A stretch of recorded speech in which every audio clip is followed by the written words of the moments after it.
Hello everyone, this is the CRT Productions and this is the Panasonic HC-V180 pocket camcorder, and today we're going to be taking a look at it, seeing what it's capable of, seeing how the automatic functions function, and right now we're going to see how quickly it can power on.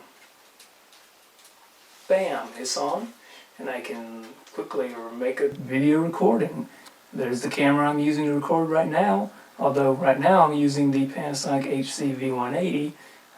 Anyway, you know what I mean. Let's get into it.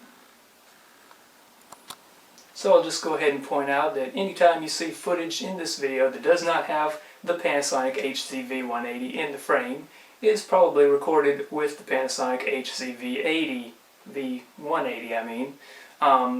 So too many numbers for me right there, if you couldn't tell. Unless I specifically state in the video that it was not recorded. I am going to be comparing it to the JVC camcorder I'm recording this with right now in a couple of instances, but most of the footage is going to be from the camera itself because you probably came here to just see some footage from the Panasonic HC-V180. If you're one of those freaks that cares about what comes in the box, then this clip is definitely for you. You'll get one of these, of course, in the box, but in addition to that, you'll also get the user manual. Not very in-depth though. I found that the user manual tells you how to open the lens cover, for example, but it doesn't really go into a lot of the menu settings and weird stuff that it has. One of the things I still haven't figured out exactly what it is, but I'll keep working on that. And anyway, here's the charging cable. It is USB. Now, even though it is a USB charging cable, you can still run the camera directly off of power without a battery inserted. So that is very nice. So that's what you'll get, a USB charging cable and one of these things. I have quite a collection of those at this point. In addition to that, you'll get a USB data cable if for some reason you don't have an SD card reader somewhere. And you will get also an HDMI to mini HDMI cable, which is very nice. I think many other video products should come with these. This is the first one that I bought that came with one, so that's very nice to have. And that's it. Got one of those there. And there you go. Box is relatively compact. I got this on an open box sale, so did not buy it brand new. Brand new, this camera goes for, I believe, $220 or $230, which is not a bad deal. So yeah, let's go ahead and take a look at the camera itself, and then we'll get into some test videos. But remember, you can skip to any part of the video you like at any time using the video things on the timeline. Chapters, I think that's what they're called. I don't know. But you can use the thingies, and you can also do the description and go to the next part now, please. Here is the unit itself. We've got an SD card slot. I'll be using a high quality SanDisk Ultra Plus 64GB Class 10 SD card. And we'll slot that back in there. Let me see, the battery goes right here. It's a pretty decent battery. I'll take a look here. 1940 milliamp hours, 3.6 volts, 7 watt hours. And there you are. And the model number for that is VW-VBT190. Alright, you can see from the back here we've got a record button. We've got the screen. I'll open it up for you, show you that. There it is. This cover is open. Alright, you can see why I got this camcorder, because this camcorder that I'm recording with right now is awful. Look around here on the other side here. This is where you plug in your DC power connector. DC in 5 volts. You look at the front here. That's where your lens is.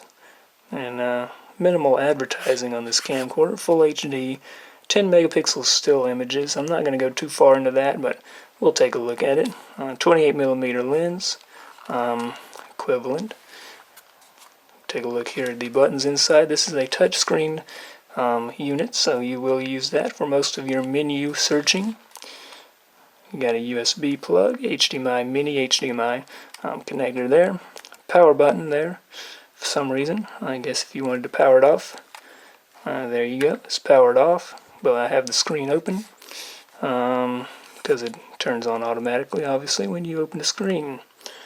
Anyway, this is a button, I guess, to enable the leveling, not positive, and then to switch between video recording and playback mode there.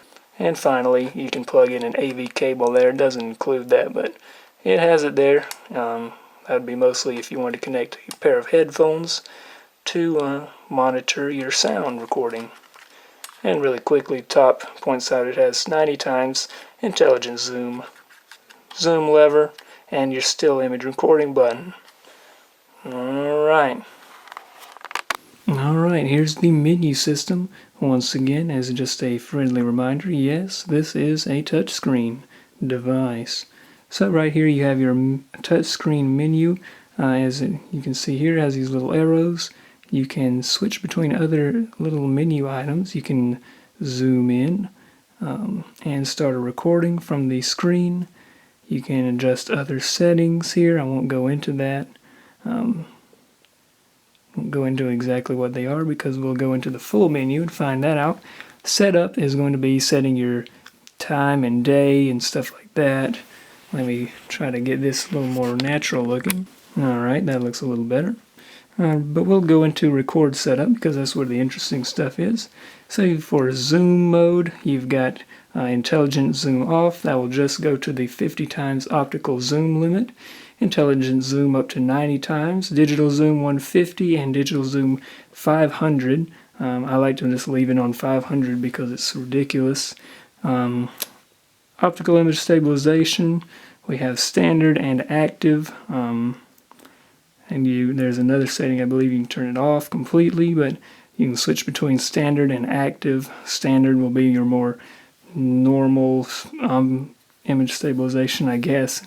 Active is a more advanced version of it. Basically, if you're getting like weird warping and distortion in your videos, you'd probably want to put it on standard. You can record in AVC HD or MP4 iframe. MP4 and iframe, I guess, is for Macs. I don't use Mac, but you can also record in 720p. If that's something you're interested in, you can go right ahead and set it to iframe and record in 720. Other than that, though, if you're in AVC HD, you can either pick 1080 60p or 1080 60i, which is interlaced, also known as 30 FPS. So these right here are basically all different bit rates that you can record in. 1080p 60 frames per second is, or 60 progressive, whatever you want to call it here. This one here is 28 megabytes per second. And then over here for 60 interlaced, you have different options for bit rate. The lowest is 5 megabytes per second, which is the HE setting. And then next up 13, 17, and 24.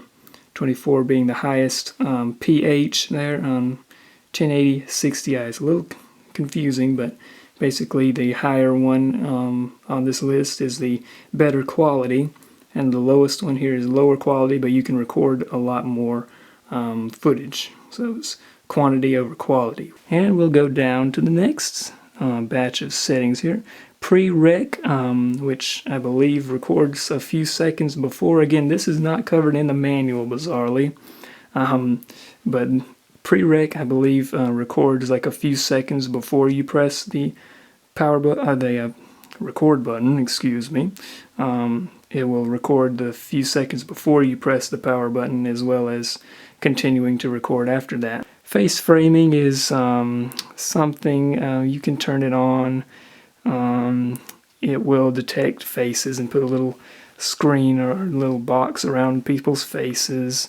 I turn that off. Hybrid optical image stabilization, you can turn that on or off. We think we are all on the same page with image stabilization, right? Hope so, anyway. Fade, I will demonstrate what fade is at this time. Alright, so here's how you make a boomer movie. You turn on the fades. So this is recording with fades on. and when you end the recording, it will fade out. So basically, fade makes old-fashioned VHS style recordings, boomer style as I call them. Fade color black, so you can change the color of it to white, I guess. Guidelines, you can turn that on. I'm not sure why I have that off. Normally I turn that on. Turn that to that. Let's see how that looks. There's your guidelines. There's a level gauge, and I turned this off, but I will demonstrate what it is.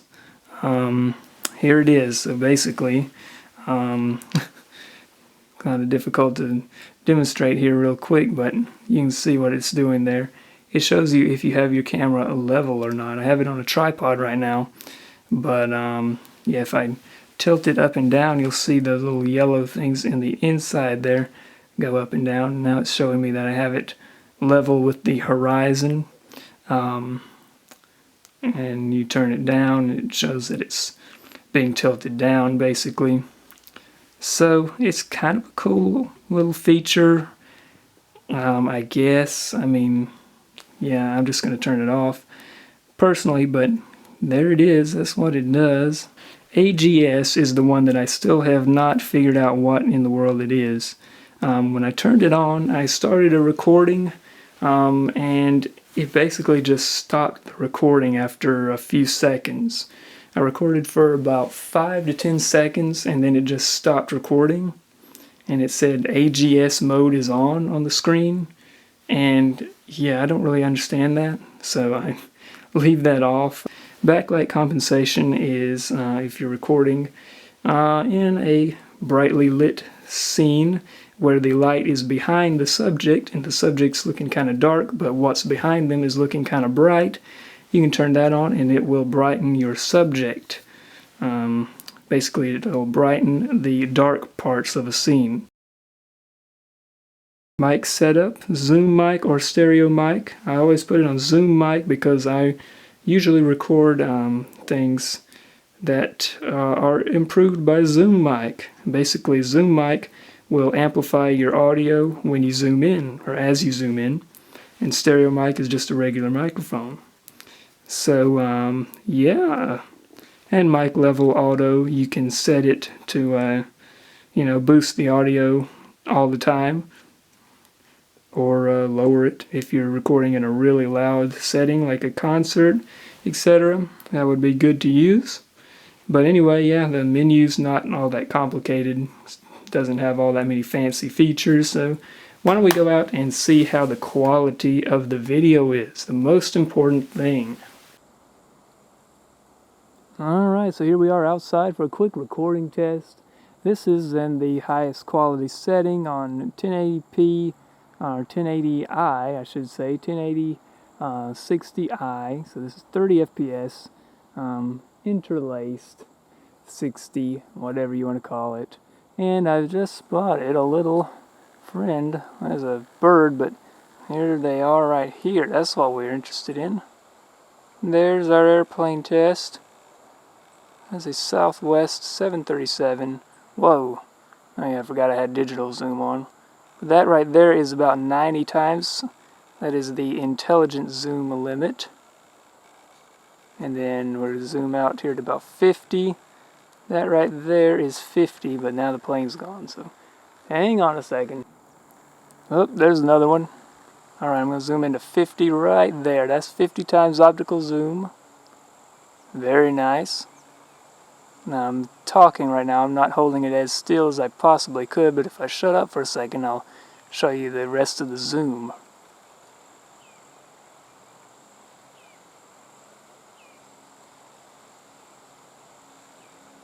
So you might look at that and think, well, you know, it's handheld and it's in ridiculous zoom levels, but I'm going to compare that to an old JVC handheld pocket-sized camcorder that I have.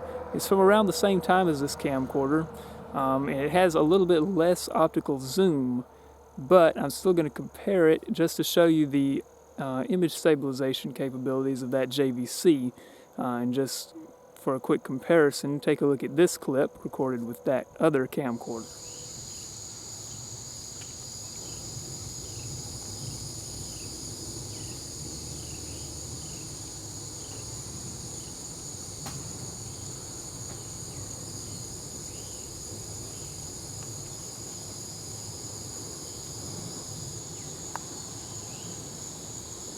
As you can probably tell, that was a little bit better than this camcorder, even though that camcorder does have less optical zoom. And that was recording in the same kind of scenario, handheld, at just about the maximum amount of zoom, probably a little bit of digital zoom as well on that camcorder. So the image stabilization on the Panasonic is a little bit lacking, but it's alright, especially if you're using a tripod, as most people would in that sort of situation. Alright, and now for what I call the reality television test. I'm gonna just jog back over there a little ways and jog back the other direction, and it's going to show you kind of how it handles being jarred around a lot. So I have image stabilization on, active, and all the settings it has for image stabilization, and I'm just going to kind of run down there and run back. So let's see.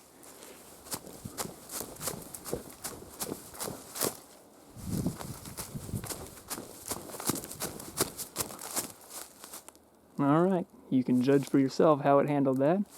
Image stabilization.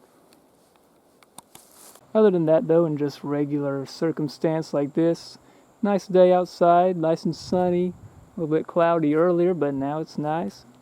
A little bit of a breeze blowing as well. I think I've got it pointed just about in the direction of the breeze right now, so it should be going into the microphone. Now this camcorder strangely does not have wind cut, or at least it doesn't list it in the menu. So that is interesting. Do not like those things right there. No sirree, I do not. That's 50 times optical zoom right there, and I'm holding this with one hand right now. Image stabilization is not bad at all with this camera. It's not bad at all. As I said, that JVC is kind of like an outlier. It has exceptionally good image stabilization. But this one's not bad, honestly. Alright, I'm here in my go-to location for low light testing of cameras, and we're just going to go in here and see how this thing performs in some low light conditions. Of course, I will be leaving it on full auto mode. Alright, so it's a little bit brighter in here than I thought, but it's pretty dark in this room. This is an abandoned relative's house, if you're wondering. And yeah, this thing seems to be handling it pretty good, just looking at it on the screen. I can tell the footage is going to be pretty noisy, but that's expected of these things. I'll zoom in really quick on this primitive dishwasher over here. And if I stay quiet, you'll probably be able to hear the auto focus and everything making that little noise.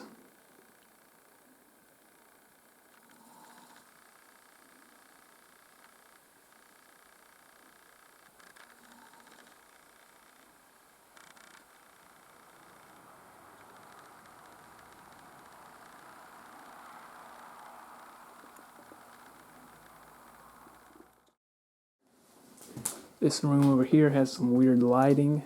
Has this yellow, has these yellow curtains. Makes the lighting pretty interesting in this room.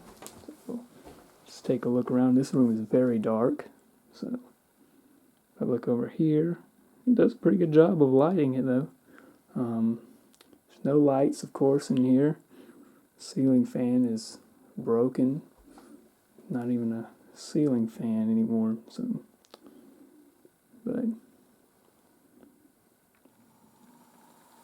have another little zoom in there. It's pretty darn good, and it's not losing focus. This is the first time I've tried this specifically. Ooh, the sun just came out, and I see it adjusting the white balance there.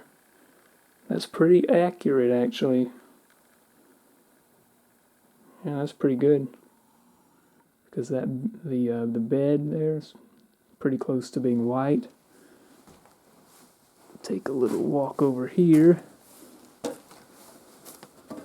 and it's just about pitch black over here in this corner.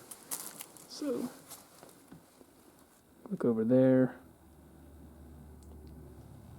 I mean, it's pretty good. Whoa, and the sun just came out again. The really kind of complicated scene. And it just went behind the cloud again, so there you go. It's The camera's handling it pretty well. When I pointed at that, it's really not sure what to do. It's kind of making it look more blue than it really is. 'Cause this is really like orange. What I'm seeing right now is basically orange. And I can see on here it's trying to make it look more natural. But yeah, not bad though. I mean, as far as, you know, if you wanted to take a quick video, like what I'm looking at right here, is really dark. What I'm seeing right now is really dark. And this thing's doing a good job of boosting the gain. Again, I'm sure it's pretty noisy. It's hard to tell on this small screen here, but yeah, that's not bad. Spider web. Alright, time to get out of here. But anyway, hope that was a good demonstration of the low light capabilities of the camera and also the microphone, because it's kind of echoey in this room. Not too bad though. But anyway, on to the next part.